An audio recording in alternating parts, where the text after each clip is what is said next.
Social anxiety is actually a thing, and I think most people don't really put it into consideration. But um, I actually dealt with social anxiety, I think some 5, 6 years back.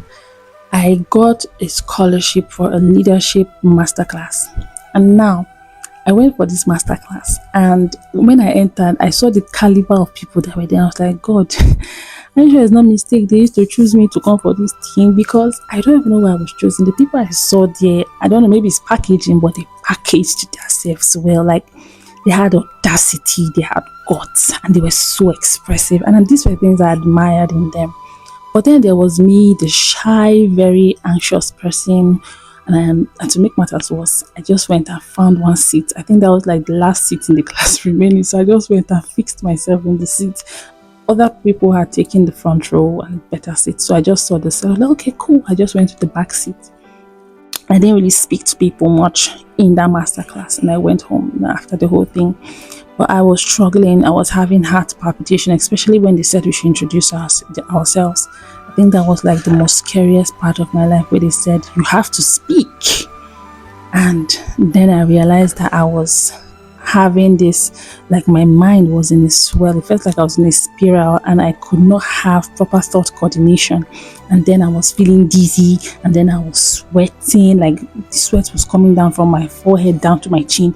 I was shaking, my legs were shaking, but it feels like most people don't really understand, or they didn't really notice, but these were the emotions that were going on within me. And I think when I watched the movie Inside Out, I kind of like relate with that character because I actually dealt with social anxiety, and I think most people deal with social anxiety. Now, one of the things social anxiety does to you is that it makes you seem incompetent, it makes you seem dumb, it makes you feel like, it makes people see you and think that you don't have what it takes to actually do what you can do. And that's one of the forks of social anxiety, and I think we need to start helping people who are going through social anxiety on how to bring them out little by little. So one of the things I did, because I noticed that I was struggling with social anxiety, so I started involving myself in things that will bring me to the front row. So whenever it has to do with speaking, whenever it has to do with singing, I just ensure that I have to do these activities just to, put myself out there and let people see me, let people see what I can do. And in most cases, I feel it's something that a good leader, and I met somebody, I think last year, because I went for an event and everybody was talking and I was not talking. I actually had a lot to say, but I was not talking, and I didn't have to talk because everybody was trying to talk. Everybody was trying to talk, trying to make their point, trying to sound relevant. And I really don't know how to thrive in these spaces. So somebody noticed me. She noticed me and she was like, Eva has something to say. And I was like, no. And that was when everybody realized I was actually even within them, just sitting like this, listening to what they were saying. And then she was like, Eva has something to say.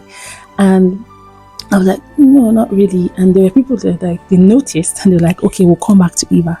So when they noticed, later on, she told the person that was kind of like leading the speaker, like, let's give Eva the mic, let her say what she has to say. And at that point, I had to speak. And it gave me that sense of belonging. And from that point, I started speaking. I started talking. Like, this mouth will not stop. I started speaking. Nye, nye, nye.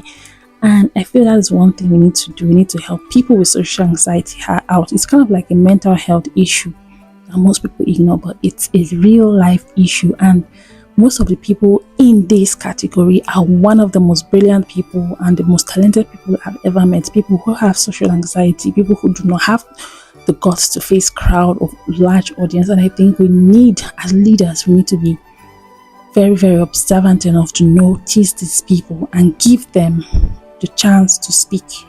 That changes a lot.